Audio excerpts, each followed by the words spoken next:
वर्तमान जो शासक दल गत वर्ष शासन क्षमता को आसवा पर सारा ओडिशा कहीं पुरीवासी बहुत किसी आशा आकांक्षा थिला कारण यही दल यही शासक दल जे निजको हिंदू मानकर केवल हिंदू मानकर सम्राट हिसाब से चित्रण करी धार्मिक भावना जागृत कराई राजनीति रे विश्वास करती तेणु पुरी जहाँ एक आध्यात्मिक क्षेत्र हिसाब से सारा विश्व में परिचित से ही पुरीर अधिवासी जनसाधारण यही सरकार ठारू बहुत किसी आशा करुले किंतु अत्यंत दुख एवं दुर्भाग्यर विषय ए सरकार शासन क्षमता को 14 मास हेबा आसीबा परे मध्य पुरी सहरवासी सर्वोपरि पुरी जिलावासी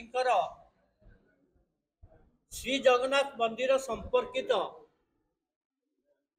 जहाँ तांकर आशा आकांक्षा थिला ताहा पूरण करिबारे संपूर्ण भाव में विफल होइचंती। तेणु आज सांबादिक सम्मेलन में आमे विशेषकर 4टी दिग उपर आलोचना करूँ। प्रथम दिगटी आपण मैंने जानिथिबे जे गत किछि दिन हैला कार्तिक मास धर्म मासर शेष पर कारण धर्म मासरे आमे साधारण जो माने कार्तिक व्रत रखती हैरान हरकत न करिया पाई आम दल विशेष करी सरकार को संपूर्ण भाव में सहयोग करथिला कार्तिक मासरे साधारण लोक जेपरी हैरान हरकत नुहति किंतु ता परे परे वर्तमान आपण माने लक्ष्य करथिबे गत किछि दिन हैला सारा पुरी रो सचेतन नागरिक माने दाबी रखी आसुचंती जे श्री जगन्नाथ मंदिर रे प्रवेश पाई जो कटकणा रही से विषय रे सरकार टालटुल नीति अवलंबन कर विशेषकर पुरीर बासिंदा जो माने मु तो केवल पुरीर बासिंदा कहबेनी जो माने पंचकोशी बोली कहती जो माने अछंती पुरी किंबा आखपाख अंचल लोक जो मानकर श्री जगन्नाथ संगे संपर्क विशेष भाव में अति गभीर एवं प्रतिदिन 2 थर 3 थर मध्य तांकु श्री जगन्नाथ मंदिर को जीवाक पड़ी थाए किंतु आपण माने लक्ष्य करिथिबे 2022 मसीहा परे श्री जगन्नाथ मंदिर रो दर्शन व्यवस्था रे चरम विशृंखला देखा जाइछि एवं विभिन्न समय रे गत सरकार एवं वर्तमान सरकार से विषय रे जहाँ सबू अनुशासन करने कथा से क्षेत्र में संपूर्ण भाव में विफल होती विशेषकर पुरीर बासिंदा ये पंचकोशी बासिंदा से प्रवेश रे जो कटकणा रखा जाई आम मान भितर गभीर असंतोष देखा देइछि। तेणु आमर आज दिन में आपण मान जरिया सरकार पाखे आम दाबी रखुचु आम दल कांग्रेस दल आशा करुच्ची सरकार ए दिगरे तुरंत पदक्षेप नियंतु नहेले 1 मास मध्य आम सरकार को 1 मास मोहलत दौचु जदि आगामी मास 11 तारिख सुधा सरकार ए विषय कौन पदक्षेप न नियंती पुरी पंचकोशी बासिंदा दर्शन पाई किसी विशेष सुजोग सृष्टि न करती तेबे आमे आंदोलनात्मक पंथा अवलंबन करने को बाध्य हबु। तापरे आमे आसीबा रत्न भंडार विषय रे आपण माने जानिथिबे एवं आमे भी सरकार को धन्यवाद जणाउछु जे गत 14 मास मध्य रे सरकार किछि पदक्षेप नैचंती रत्न भंडार मरामती सरी जाइछि किंतु सारा विश्व रे जो लोक मान भितर संदेह सृष्टि होइछि प्रभु श्री जगन्नाथ रत्न भंडार अलंकार सुरक्षित अच्छी कि नहीं एवं जहाँ भी गच्छित थिला ତାହା ପ୍ରକୃତ ପକ୍ଷରେ ଅଛି କିମ୍ବା ତାକୁ ଗାୟବ କରାଯାଇଛି ଏ ବିଷୟରେ ବାରମ୍ବାର ଆଲୋଚନା ପର୍ଯ୍ୟାଲୋଚନା ଗତ 2 ବର୍ଷ ଧରି ହେଇ ଚାଲିଛି। କିନ୍ତୁ ସମସ୍ତଙ୍କର ଆଶା ଥିଲା ଯେ ମରାମତି ହେବାର ପରେ ପରେ ତୁରନ୍ତ ସରକାର ଏଇ ସବୁ ଅଳଙ୍କାର ମାନଙ୍କର ଅଚ୍ଛିନ୍ନ ଅଳଙ୍କାରର ମୂଲ୍ୟାଙ୍କନ କରନ୍ତୁ, ଗଣତି ମଣତି କରନ୍ତୁ ଏବଂ ଗତ ଥର ଯାହା ଆମର ମେଳକ ହୋଇଥିଲା ତା ସହିତ ମେଳ କରନ୍ତୁ। କିନ୍ତୁ ସରକାର ବିଭିନ୍ନ ସମୟରେ ବିଭିନ୍ନ କଥା ରଖି ଏହାକୁ ଟାଳଟୁଳ ନୀତି ଅବଲମ୍ବନ କରୁଛନ୍ତି, ଯାହାକୁ ଆମେ ସମ୍ପୂର୍ଣ୍ଣ ବିରୋଧ କରୁଛୁ ଏବଂ ଆମେ ଆଶା ରଖୁଛୁ ଯେ ସରକାର କାର୍ତ୍ତିକ ମାସ ସରିଯାଇଛି ଏବଂ ଏଇ 1 ମାସ ମଧ୍ୟରେ ଯଦି ଏ ବିଷୟରେ କୌଣସି ପଦକ୍ଷେପ ନ ନିଅନ୍ତି ତେବେ ଆମେ ଆନ୍ଦୋଳନାତ୍ମକ ପନ୍ଥା ଅବଲମ୍ବନ କରିବୁ। ତୃତୀୟ ଜିନିଷ, ଆପଣମାନେ ଜାଣିଥିବେ ଯେ ଗତ କିଛି ଦିନ ତଳେ ଶ୍ରୀ ଗୁଣ୍ଡିଚା ମନ୍ଦିର ସମ୍ମୁଖରେ ରଥଯାତ୍ରା ପରେ ଗତ ରଥଯାତ୍ରା ପରେ ଯେଉଁ ଅସ୍ୱାଭାବିକ ପରିସ୍ଥିତି ସୃଷ୍ଟି ହୋଇଥିଲା, ଯାହା ଅତ୍ୟନ୍ତ ବେଦନାଦାୟକ ଥିଲା, କିଛି ଶ୍ରଦ୍ଧାଳୁ ତାଙ୍କ ଜୀବନ ହରାଇ ବସିଥିଲେ। ସେ ବିଷୟରେ ଆମର ଆଶା ଥିଲା, ବିଶ୍ୱାସ ଥିଲା ସରକାର, ଯୋଉଠି ଆପଣ ଜାଣିଥିବେ ଯେ ବର୍ଷକୁ 4 ମାସ ପୁରୀର ସମସ୍ତ ପ୍ରଶାସନିକ କାର୍ଯ୍ୟ ଠପ୍ ହୋଇଯାଏ। କ'ଣ ପାଇଁ? କାରଣ ରଥଯାତ୍ରା ପାଇଁ ସମ୍ପୂର୍ଣ୍ଣ ଭାବରେ ପୁରୀର ପ୍ରଶାସନ ବ୍ୟସ୍ତ ରହନ୍ତି ଏବଂ ଆ ପାଇଁ ପୁରୀବାସୀ ବହୁତ ହଇରାଣ ହରକତ ହୁଅନ୍ତି ଏବଂ ତାଙ୍କୁ ତ୍ୟାଗ କରନ୍ତି। ପୁରୀବାସୀ 4 ମାସ ପ୍ରଶାସନକୁ ଛାଡ଼ି ଦିଅନ୍ତି, ନା ମହାପ୍ରଭୁଙ୍କର ରଥଯାତ୍ରା ହେବ, ତେଣୁ ଆମେ ପ୍ରଶାସନକୁ ସହଯୋଗ କରିବା। କିନ୍ତୁ ପ୍ରଶାସନକୁ 4 ମାସ ପର୍ଯ୍ୟନ୍ତ ସହଯୋଗ କରିବା ସତ୍ତ୍ୱେ ସାରା ଓଡ଼ିଶାର ପ୍ରଶାସନ ପୁରୀରେ ସମବେତ ହେବା ସତ୍ତ୍ୱେ ଯେଉଁ ଦଳା ଚକଟା ଘଟିଲା, ଏହା ଅତ୍ୟନ୍ତ ନିନ୍ଦନୀୟ ଥିଲା, ବେଦନାଦାୟକ ଥିଲା। ଆମେ ଆଶା କରୁଥିଲୁ ସରକାର ଏ ଦିଗରେ ଏକ ଠୋସ୍ ପଦକ୍ଷେପ ନେବେ। କିନ୍ତୁ ଦୁଃଖର କଥା, ଆପଣମାନେ ଦେଖିଥିବେ ଯେଉଁ ତଦନ୍ତ ରିପୋର୍ଟ ଆସିଛି ବର୍ତ୍ତମାନ, ତଦନ୍ତ ରିପୋର୍ଟରେ କେବଳ 7 ଜଣ ଅଧିକାରୀଙ୍କୁ ଏଥିପ୍ରତି ଦାୟୀ କରାଯାଇଛି। କିନ୍ତୁ ଯେଉଁ ମନ୍ଦିରର ମୁଖ୍ୟ ପ୍ରଶାସକ, ସିଏ ଟୋଟାଲି ଏଇ ଗତ ରଥଯାତ୍ରାର ସମ୍ପୂର୍ଣ୍ଣ ଦାୟିତ୍ୱ ନିଜ ହାତକୁ ନେଇଥିଲେ।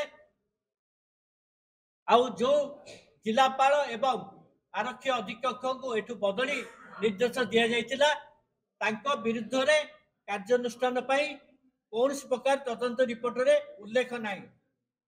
କିନ୍ତୁ ଆମର ଦାବି ରହିବ ଯେ ପ୍ରଥମେ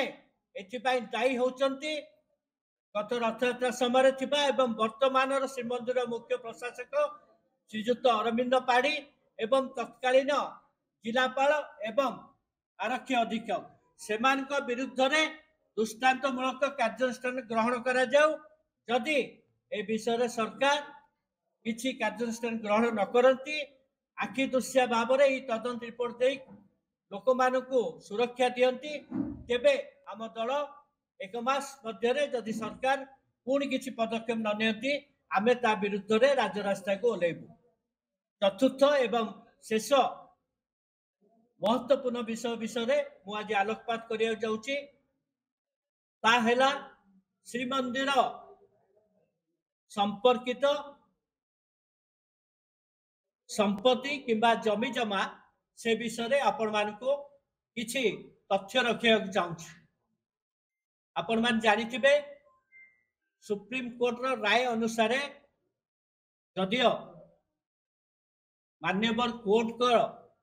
ରାୟ ବିରୁଦ୍ଧରେ ଆମେ କୌଣସି ଟିପ୍ପଣୀ ଦେବାକୁ ଚାହୁଁନାହୁଁ, କିନ୍ତୁ ସେତେବେଳେ ଚାପା ଗୁଞ୍ଜରଣ ସୃଷ୍ଟି ହୋଇଥିଲା ଯେ ସୁପ୍ରିମକୋର୍ଟ ଶହ ଶହ ବର୍ଷ ଧରିକି ମଠଠାରୁ କ୍ରୟ କରି କିମ୍ବା ମହାରାଜଙ୍କର ପଟ୍ଟାଦାର ହିସାବରେ ଜମି ଭୋଗ କରି ଦଖଲ କରି ଘରଦ୍ୱାର କରି ବସବାସ କରିବା ସମୟରେ ହଠାତ୍ ସୁପ୍ରିମକୋର୍ଟର ଏକ ନିର୍ଦ୍ଦେଶ ସମସ୍ତଙ୍କୁ ବ୍ୟଥିତ କରିଥିଲା। କିନ୍ତୁ ସୁପ୍ରିମକୋର୍ଟ ସେଠି ଗୋଟିଏ ତଥ୍ୟ ରଖିଥିଲେ ଯେ ଯେଉଁମାନେ ବର୍ତ୍ତମାନ राय प्रकाश पाइबा समय रे सेई जमी रे अधिवास करछन्ती किंबा घर द्वार करिके बसवास करछन्ती तांको पाई सरकार एक नीति प्रणयन करंतु एवं तांको केई बड़ी भाबरे जेहेतु सेमाने पूर्वरु मठ ठारू पैसा देइकिरी किनिचन्ती विभिन्न समय रे तेणु तांको अत्यंत सुलभ दर रे जगन्नाथଙ୍କୁ प्रणामी हिसाब रे किछि अर्थ प्रदान करी तांको सेई जागा तांको नाम रे पूर्ण दिया जाऊ करा जाऊ किंतु विभिन्न समय रे गत सरकार समय रे ए विषय रे बारंबार एठिरा जो लोक प्रतिनिधि भी थिले स्वर्गत सी राजस्व मंत्री आईन मंत्री थिबा समय रे मध्य ए विषय रे कौन प्रकार समाधान करा जाई पारिला नाही ए विषय रे विभिन्न अनुष्ठान विभिन्न पुरी सहर बासिंदा माने विभिन्न समय रे आंदोलनात्मक पंथा अवलंबन करने सत्वे पुरीवासींकर ये जो मौलिक सुविधा ए विषय रे गत सरकार मध्य कर्णपात करनथिले एवं आम मानकर आशा विश्वास थिला वर्तमान सरकार बहु भोट पाइचंती पुरी सहर रो किंबा आखपाख अंचल रो आम मानकर आशा थिला ए सरकार ए विषय रे 6 मास मध्य रे निश्चित भाव रे किछि पदक्षेप नेबे एवं 60,000 परिवार जे हंतसंत होउचंती निज भिटामाटीर परिचय खोजुचंती से विषय रे सरकार निश्चित भाव रे अत्यंत सुलभ दर रे एक समान नीति माध्यम रे एहा को विक्रयर सुविधा सुजोग देबे किंतु दुर्भाग्यर कथा आपण माने जो माने गणप्रतिनिधि अछंती गणमाध्यम प्रतिनिधि अछंती आपण माने लक्ष्य करुथिबे जे वर्तमान आईन मंत्री समस्ते कहती सी मध्य आम समय जो माने प्रथमे छात्र नेता राजनीति आरंभ करते आईन विषय संपूर्ण ज्ञान अच्छी पिता पूर्वतन राज्यपाल सी आईन मंत्री हिसाब से एवं राजस्व मंत्री हिसाब से ओडिशार थिले संपूर्ण भाव में मंदिर आईन विषय ज्ञान अच्छी सी आम मान प्रतिश्रुति देते मु एक समान नीति माध्यम 3 मास मध्य ए समाधान ए विषय समाधान करी किंतु आपण माने एक विचित्र जिनस लक्ष्य करथिबे गत किछि दिन तले श्रीमंदिर मुख्य प्रशासक जी भी आपण माने गणमाध्यम प्रतिनिधि जो माने तांको सहित साक्षातर सुजोग पाइचंती किंबा पुरी सहर जनसाधारण जी तांको संगे साक्षात करचंती आपण माने लक्ष्य करथिबे जे तांकर राजस्व विषय कौन प्रकार ज्ञान नाई किंबा आईन रो विषय कौन प्रकार ज्ञान नाई से जने सु प्रशासक हो पारती किंतु मंदिर जमी जमा किंबा राजस्व किंबा आईन विषय कौन ज्ञान नाई किंबा आश्चर्यजनक भाव में श्रीमंदिर जो माने ए आ विषय जो माने आंदोलन करचंती भूसंपत्ति सुरक्षा परिषद तांकर सभापति जेतेबेले सहित देखा करिया जाइतिले सी आश्चर्य प्रकाश कले कहले जो यूनिफॉर्म पॉलिसी जोटा सरकार करचंती सेटा केवल सेवायत मानक पई प्रযোज्य से विषय भी जानना जे जे यूनिफॉर्म पॉलिसी समस्त पई प्रযোज्य आ से प्रकार मुख्य प्रशासक ठारो आमे कौन प्रकार पुरीवासी किंबा आखपाख जो माने ए मंदिर जमी जमा समस्या विषय हंतसंत होचंती ठारो आमे कौन प्रकार न्याय पाइबा आमे आशा करूना तेणु आमे सरकार पाखरे वर्तमान दाबी रखुचु तुरंत जहाँ आईन मंत्री करथिले 3 मास रु 6 मास होबा गटाई तुरंत ए विषय जदि 1 मास मध्य कौन प्रकार ए विषय पदक्षेप न नियंती एवं प्रथम करी वर्तमान जे श्रीमंदिर मुख्य प्रशासक अछंती तांकु ए पदवी तुरंत हटा जाऊ एवं जड़े पूर्णकालीन प्रशासक को एठी अपॉइंटमेंट करा जाऊ जार राजस्व विषय ज्ञान थिबो एवं मंदिर आईन विषय ज्ञान थिबो तांकु एठी अवस्थापित करा जाऊ एवं एई जो प्रॉब्लम अछि पुरीवासींकर आ विषय तुरंत समाधान 1 मास भीतर करा जाऊ आ जदि ए विषय सरकार 1 मास मध्य कौन प्रकार पदक्षेप न नियंती तेबे आमे ए विषयटा को अत्यंत गुरुत्व हिसाब रे गुरुत्वपूर्ण हिसाब रे नेबो एवं सशस्त्र विरोधी दल हिसाब रे आमे प्रति वार्ड प्रति गाँ प्रति गाँ बुलू एवं सचेतनता रथ बुलेबू एवं सरकार को निश्चित भाव में राजदर्शी को टाणीबू। पुणी थे मुझे समस्त को धन्यवाद जनाऊँगी। प्रत्येक गणमाध्यम प्रतिनिधि आमर नेतृत्व कर्मी समस्त को मो धन्यवाद अर्पण करुच्ची एवं आज सांबादिक सम्मेलन साग करुच्ची। बहुत बहुत धन्यवाद।